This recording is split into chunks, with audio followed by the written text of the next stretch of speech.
Për politik i Beratë të Korës dhe Karinës, astri na ishte e bashkështar, nderuar Eden, nderuar Salt, nderuar besimtar.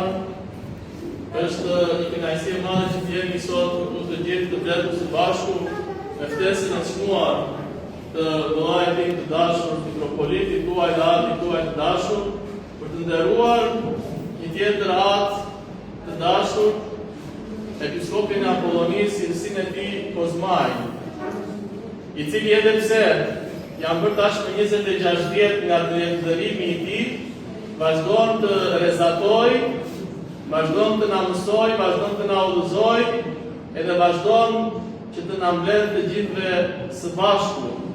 Dhe në këtë kujtim të shenjtë mund të lëmë pa përmendur edhe paraardhësit tuaj, Kirësia juaj, mitropolitin e lumur dhe të përkujtuar të Beratin, Sirsin e tij Ignatik, i cili çdo vit, si këtë vit që jemi mbledhur ne sot, ishte këtu për të nderuar dhe për të lutur dhe për të përkujtuar Episkopin e Apollonisë, Sirsin e tij Kozmaj, ndaj të cilit, sipas dëshmisë së tij që e kam dëgjuar në vend të parë, kishte një respekt dhe një dashuri të madhe, e kishte njohur atë që kur ishte prift dhe kishte shkuar në Thiva atje ku jetonte mitropoliti i Beratit, atëherë i zgjedhur, po akoma i trafronzuar, dhe fliste me të me shumë dashuri dhe me respekt edhe për përkushtimin e tij. Dëgjuam sot në ditën e sotëm një mrekulli që bëri Zoti. Pasi zbritën nga mali i Tabor, pasi pan lavdinë e tij, pasi u gëzuan dhe morën shpresë dhe kurajo nga ajo që pan, Pietri në një moment i thot Zotit, Zot është mirë që të qëndrojmë në këtu. Deshi Pietri, të qëndronte në atë kulturin dhe në atë gëzimi që ndodhi në atë moment. Edhe duke harruar veten, i kërkoi Zotit që të bënin 3 tenda, një për Zotin, një për Mojsin dhe një për Eliun, edhe të qëndronin atje, sepse zemra e njeriu të shkojë për Zotin, dhe aty ku Zoti kërkon të qëndrojë. Po Zoti, duke mos i kthyer përgjigje fare kërkesës së Pietrit, i zbret zënësit e tij nga mali i Tabor, edhe çfarë bën? I përball ata me vështirësitë. Sapo zbritën nga mali i Tabor, që e parë që ndodhi ishte lutja e dëshpëruar e atit të ungjillit të sotëm, i cili i thot Zotit, ku nuk e çova fëmijën tim, askush nuk mundi ta shëronte, madje as nxënësit e tu nuk e shëronin dot, edhe e sjell këtu tani përpara teje që ta shërosh. Pra, në jetë nuk kemi vetëm gëzime, nuk kemi vetëm bekime, nuk kemi vetëm lumturi, por shpesh pas këtyre vjen ngasja, vjen mundimi, vjen vështirësia, vjen ajo me të cilën përballemi dhe dukemi të pafuqishëm. Dhe nëse se flasim për ungjillin e sotëm, të gjithë do të mbeten tek mrekullia, por le të mbetemi pak tek ky fakt, se si shpeshherë na pëlqen të jemi në kish, na pëlqen adhurimi, na pëlqen liturgjia, ndjehemi mirë themi kur vim në kish. Por sa po kalojmë portën e kishës dhe përballemi me vështirësitë, çfarë bëjmë? Mbetemi, stepemi, nuk arrim t'i kalojmë ato vështirësi. Dhe na i dha Zoti armët në ungjillin e sotëm, me besën, me lutjen, me kreshmën dhe me agjërimin. Edhe sot përkujtojmë një njeri i cili, edhe pse ndjeu gëzimin e madh të leximit të shkrimit të shenjtë, edhe i përkushtua Zotit me gjithë shpirtin e tij, me gjithë zemrën e tij, me gjithë mendjen e tij, me gjithë qenien e tij, aqsa dëshira e tij e parë ishte që të bëjë mur. Kur erdhi vështirësia, nuk u stet, nuk u dëshpërua, por mori kurajo nga Zoti edhe vazhdoi të parë. Kur u mbyllën kishat, mund edhe papagozmajsi shumë të tjerë të mos bënte zë, të zbatonte rregullin, të ishte mjekër, të ishte rasën, të vazhdonte atë punën e tij atje në fshatin e tij ku caktua dhe ta lindte çdo gjë në dorë të Zotit. Por jo, ai zgjodhi të bënte diçka tjetër. Patjetër që i zbatoi rregullat, i hoqi rrobat, i hoqi shenja, por u përball me atë pushtet dhe me atë dhunë në mënyrën e tij, në heshtje, me besim të pamundur, ashtu siç na mëson ungjilli i sotëm, me kurajë, me lutje dhe me agjërim.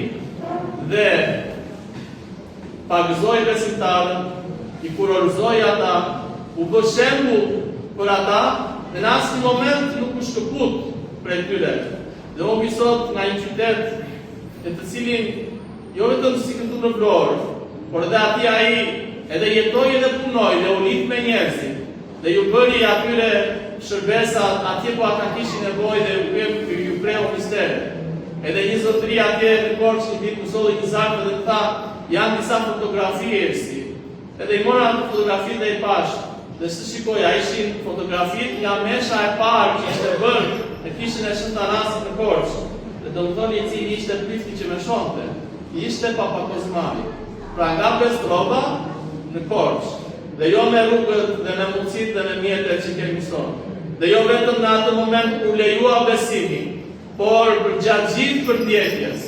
A i vetë nga kishte thënë se sa ere kishte bërë atë rrugë në këmbë. Ndoshta jo në mënyrë të pandërprerë, por hece dhe ndalonë në fshatra ose në vëndet të ndryshme. Pse? Që të mos ndiqej dhe të mos e kuptonin ata që përdishtin dhe e survejonin se të shkonte. Për të ruajtur ata besimtarë të cilët shkonte të bënte shërbesa, por për të ruajtur dhe veten e tij, sepse e dinte me përgjithësi ishte i ndërgjegjshëm se në atë periudhë ishte i çmuar për popullin. Dhe u tregua i çmuar edhe më pas për kishën. Kur kisha në personin e kryepiskopit Anastas, të fortë të lumurit dhe të përkujtueshmit, të cilin dhe atë mund ta lëm pa e përmendur sot, sepse plani i Zotit e kishte përgatitur që të rindërtonte këtë kishë. Kur e diri që të bëhej episkop i kishës, menjëherë Papa Kozmai tha atë punë e madhe, sepse në një vështirësi të cilën kisha gjendej prapë për shkaqe të jashtme, për ata që e detyronin, për të formuar sinodin e kësaj të shenjtë për vështirësitë që i krijonin, Papa Kozmai e thiri Zoti që të merrte gradën episkopale. Do të duket një gjë normale dhe e thjeshtë, por po të keni më re atë që thash pak më parë, do ta kuptoni se nuk është një gjë rastësishme, por është plani i Perëndis. Sepse ju thash që Papa Kozmai dëshironte që jetën e tij ta kalonte si mur, i përkushtuar ndaj Perëndis. Dhe është një histori shumë e bukur, të cilën dua t'ju them. Shkoi atëherë tek mitropoliti atërshëm i Berat, i Vlorës dhe Kaninës, Forti Lumuri dhe i përkujtueshmi Visarion, edhe i thotë që unë mirësi dua të bëj mur. Nuk ishte shumë shkollë, por kishte shkollën e shkrimit të shenjtë, të cilin e lexonte në mënyrë të pandërprerë dhe prej tij frymëzohej. Dhe mitropoliti dhe ai njeri i ndriçuar, nuk i përgjigjet menjëherë, por i thotë, do të them, do të jap përgjigje. Dhe kur e merr vesh të nëna e tij e nderuar, shkonte dhe ajo tek mitropoliti dhe i thotë, "Kirsi, unë kam një tuf me vajza, jam grua e vet. Edhe si do ta bëni djalin tim mur, kush do kujdeset?" Dhe mitropoliti e kupton mesazhin e nënës, edhe e tret Papa Kozmai dhe i thotë, "Unë mur nuk do të bëj, por do shkosh të martohesh edhe do bëhesh prift." Edhe ai me frymën e tij të bindjes dhe të kurulësisë, siç e thamë, i bindet mitropolitit. Në këtë pikë bëhet edhe një shembull për të gjithë klerikët, që të binden tek episkopi i tyre, tek mitropoliti. Ati më shumë. Dhe shkon dhe martohet, edhe bëhet një prift i martuar, dhe pastaj jetën e tij të bekuar e vini. Dhe jemi sot në këtë kishë, po kaq të bekuar. Dhe të ju adhem të gjithve, që kjo kishë është një atë paktat kisha në Shqipëri, që nuk u mbyll asnjëherë për mendimin tim. Sepse plani i Zotit e kishte përgatitur dhe e bëri kështu. Ishte këtu në Natinaja e nderuar dhe ajo. Ishte bërë si një shtyllë për besimtarët e qytetit. Aty mbidheshin ata besimtarë që luteshin sheurasi, që kërkonin të bënin atë rezistencën e tyre ndaj asaj dhune të vazhdueshme, të tmerrshme që pushteti ushtronte. Dhe Papa Kozmai, duke meshuar natën në shtëpinë e tij, vinte në mëngjes dhe pungonte besimtarët në këtë kishë. Dhe patjetër që kjo kishë nuk është mbyllur asnjëherë, sepse misioni i çdo kishe, përveç të tjerave, është që besimtarët të mblidhen dhe të pungohen me trupin e me gjakun e Zotit. Dhe këtu në këtë kishë, për gjatë gjithë viteve të përsekutimit, besimtarët, ata që kanë dashur, ata që mundeshin, ata që kishin kurajë, e kishin këtë mundësi, vinin dhe pungoheshin. Ndoshta jo brenda në kishë, por pas atij murit atje të perëndimit ku ngoheshin me trupin dhe me gjakun e Krishtit. Edhe është nderi tonë që t'i kujtojmë këta njerëz. Atyre nuk i bëjmë asgjë, ata tani janë me Zotin, e kanë kaluar sfidën, e morën kurorën e ndeshjes së tyre. Por është mirë për ne që t'i kujtojmë këta njerëz, që të ndriçohemi nga shembulli i tyre, të marrim kurajë, që të mos gëzohemi në mënyrë sipërfaqësore vetëm me dritën e tavorit, por të marrim kurajë për të përballur me vështirësitë me të cilat jeta na shfaq. Dhe mos harroni që na thot Shën Pavli se lufta jonë nuk është kundër pushteteve, dhe kundër ushtrive, dhe kundër të mëdhenjve dhe të fuqishme, po është kundër miqit, po është kundër frymrave të ligës.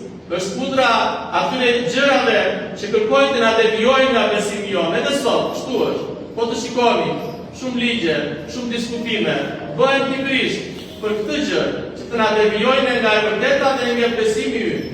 Dhe ne, e këta njerëz marrim shembull. Nuk marrim armë, nuk luftojnë, nuk shajnë, nuk hedhin kurrë, nuk akuzojnë. E thjesht themi atë që besimi ynë shpall, dhe me armët e Zotit luftojnë, me besën, me lutjen, edhe me kreshtimin. Edhe një ju falenderoj të gjithëve që jemi mbledhur sot këtu për të nderuar etrin tanë të dashur.